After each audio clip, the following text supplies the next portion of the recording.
everyone! So we're here to do a recommendations video for you today, and this is going to be inspired by our August Something Wicked This Way Comes themed box. So Cori and I are both really obsessed with Halloween and autumn in general, and even though it's August, we're full on in the mood for fall, so we're really excited to share a whole bunch of spooky books with you. We have a lot of books to talk about, so we're just going to go through them kind of fast, but it's going to be a lot of fun. So the first book I have in my pile is Dracula by Bram Stoker, a classic. So I read this last year and found it actually like really readable and really interesting because there's like so many pop culture references in here that I didn't understand were actually from Dracula. So yeah, this is a really cool read and this edition is gorgeous. One book I wanted to recommend was The Graveyard Book by Neil Gaiman. This is a book about a boy whose parents are killed in the very beginning and he ends up running to a graveyard, and that is where he lives for the rest of his days. He's raised by the ghosts of the graveyard. For a book that sounds like it's kind of a sad setting, it's actually a lot of fun, and the characters in the graveyard are hilarious and lovable, and it's just a really good middle grade story. So if you're looking for something that is definitely like Halloween-y but not very scary, this is a fun one. And for another Neil Gaiman kind of children's book that is actually pretty scary, is Coraline. And they have a kind of a strange edition of this book, but this book is like almost too scary for me. But I'm a huge chicken, so that doesn't say too much. But yeah, this is a really spooky story, and I think if you've seen the movie, which was also really cool, you would definitely like the book. Yeah. Neil Gaiman's really good for spooky without like traumatizing you. Yeah, exactly. So this one won't be very surprising because we love Victoria Schwab, and we both adore this Savage Song. This is a story where it takes place in a city where when violent acts happen, like it causes actual monsters to come from those acts. Is that how a good way to describe it? It's like they come out of the shadows of evil people and evil deeds. And so the humans in the book are trying to survive not only each other but also these horrible monsters. And it's definitely got some scary, pretty gruesome bits in it. Yeah, it'll creep you out for sure, and like the monster part is awesome. Yeah, the monsters are very clever and they're unlike any monsters I've seen in other books. And yeah, it's also kind of got dystopian feels because the world that they're in is pretty brutal. Pretty brutal, yeah, I wouldn't want to live there. But in typical Victoria Schwab fashion, you also absolutely adore the main characters. They are so lovable and you just want them to be okay.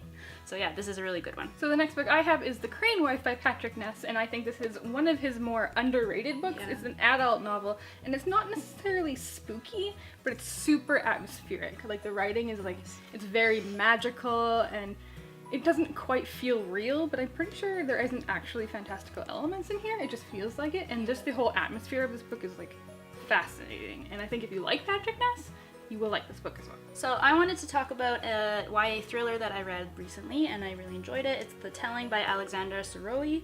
I don't want to say too much about this because I think thrillers are best to go into blind, but essentially it's about a girl whose stepbrother has recently died in a pretty gruesome fashion, but his body was actually never found, so there's not really enough closure for her. And after his death, she kind of goes off the rails and is like a little bit rambunctious and with the wrong crowd and things like that. And then she starts seeing what she thinks is her brother in town. And that kind of leads her to try and figure out if Ben actually survived or not. And there's definitely some spooky bits and some scary bits. And it was really fast paced and a lot of fun to read. So if you want a thriller, check this one out. Pretty good. Yeah. So next up I have another classic, and that is Pinocchio by Carlo Collodi. Now, the Disney movie of this is also like, it's pretty freaky. Yeah. The movie is like creep-tastic, and this book is no better. It's actually quite a bit worse. I read this, I think, 13 years ago, like quite a long time ago, when I was a teenager. And I remember being like super freaked out when I finished this book. And it's a children's classic, so I don't know how these kids do it, because I can't. Yeah, sometimes the children's stories are more scary than the adult ones, to be honest. Like middle grade right now? Creepy. Yeah. And I'm gonna talk about a book that just came out in bookstores. It's called The Wood by Chelsea Bobulski. It's about this family that are in charge of taking care of this wood, and the wood is used for time travelers, actually. It's kind of like a portal between different worlds. And their family's responsibility is to make sure that time travelers don't get stuck in the wood and make it where they're supposed to be and no one gets lost. There's also an element in the story where everybody has to be out of the wood before dark, once dark hits, really awful things start to happen. I wanted to mention this book because it was just such a unique blend of genres all in one story, and it was super atmospheric and creepy, and I just loved it. And I feel like not enough people are talking about its release. It's very underhyped, and yeah, I think you guys will enjoy it. And speaking of books set in the forest, I have And the Trees Crept In by Dawn Kurtagich. Now, I read this for Spookathon, which is a readathon set in October last year, and it lived up to the spooky hype. This book is set in like this really creepy house in the woods, and it kind of gave me like Doctor Who vibes, where it was like the weeping angels. If you don't blink, like if you look away from the trees, they kind of get closer to the house. And it's like, it was super freaky, and like I say this every time, I don't do good with freaky. Like, I get really scared and I can't sleep at night. So this was like almost too much for me, but if you love creepy, I think this will satisfy you for sure. This book is definitely in the more atmospheric kind of side of things. It is Grey Wolf Island by Tracey Neithercott. I read this, I think, last month, and I really enjoyed it. It's about a group of kids who've heard this legend of a treasure being buried on an island kind of offshore to where they live, and they set out to find it. And when they get to the island, it's a lot more spooky than they thought, and the island requires them to sacrifice a secret each before it will reveal the clues to the treasure. I'm not going to say anything more than that, but it was kind of pitched to me as the Raven Boys meets the Goonies, and I think that's a pretty accurate description. And yeah, it was a lot of fun. I loved the cast of characters, and yeah, the atmosphere on this island was really creepy. So awesome. This one comes out in October though, so it'll be perfect for Halloween time. So the next book I have is The Call by Paedar O'Gillen. Now this is a book that's heavily based on Irish folklore and like the fae folk, but it also has a dystopian twist, and it's just super creepy, and it's set in kind of a modern day Ireland, humans versus fairies, but they are really monstrous, and it's really violent, and it's quite scary. And just some of the descriptions in this book of the monsters and the humans that have been turned into like weird fae animals, it just like gave me shivers. This book is really good, and I definitely recommend it, but it's definitely scary. Yeah, it sounds like, from what I've just seen other people talk about it as well, it's like not like any other YA book that you've ever read before. Definitely really unique and real good though. I recommend it. So next up, I'm going to talk about a middle grade novel called The Ness, which is by Kenneth Oppel.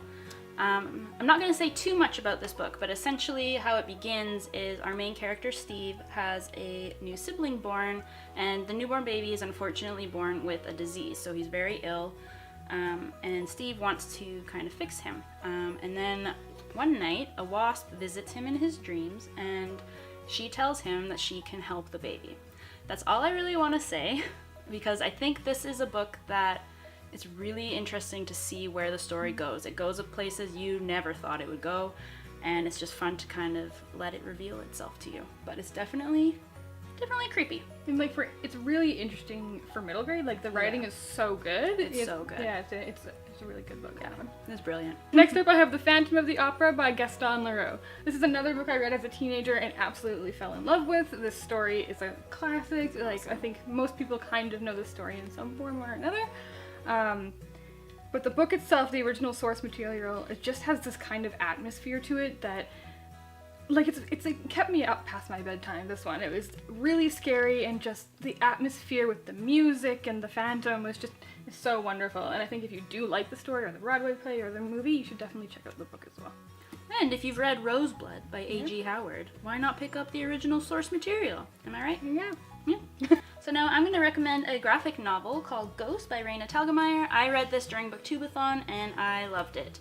It's about a family moving to a new town, and it seems like from how it starts out that they're not really into their own kind of like Latina culture, but they meet another family in town that is, and they kind of start to teach them about different traditions, including Day of the Dead.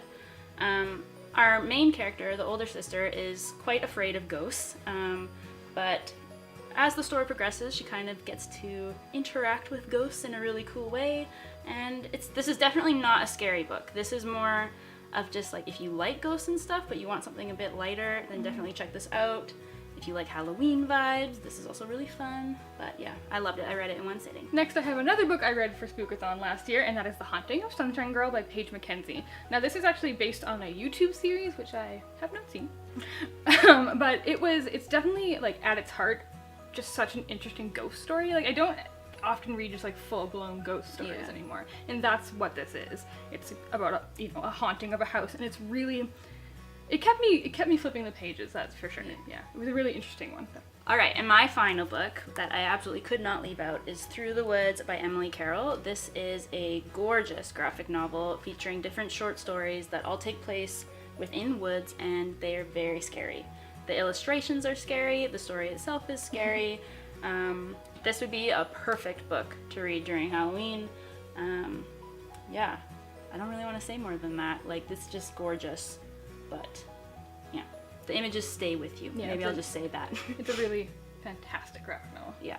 And the last book I have is Frankenstein by Mary Shelley. Now, much like Dracula, I found this book to be a lot different than I thought it was going to be, and a lot more readable than I thought it was going to be. And again, it was super interesting to read where all of these pop culture references we have come from.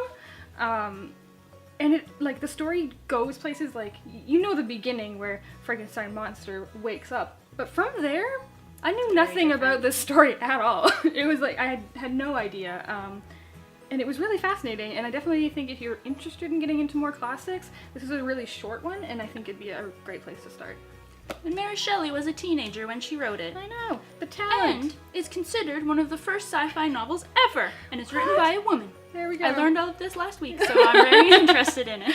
She sounds like quite the interesting lady, that's for sure. So those are just a few of the kind of creepy and atmospheric books that we have read and enjoyed, and if you think you'd like any of these, we also think you'll enjoy the book that we're sending out in our August box, which is still available, so we'll leave a link to that if you want to purchase one for yourself down below. You may have also noticed that we mentioned something called Spookathon a few times in this video, and that is a fairly new readathon that happens in October. This year it's happening from October 16th to 22nd, and it's just a really great way to read a whole bunch of spooky books around Halloween with a community of readers, and we participated last year and loved it, and we're definitely going to participate this year. So yeah, if you liked any of those books, they'd be perfect books to read for that as well. As per usual, please give this video a big thumbs up and subscribe to our YouTube channel. Happy reading, and thanks for being awesome. Bye! And if you're scared of bees, woo. Don't read it.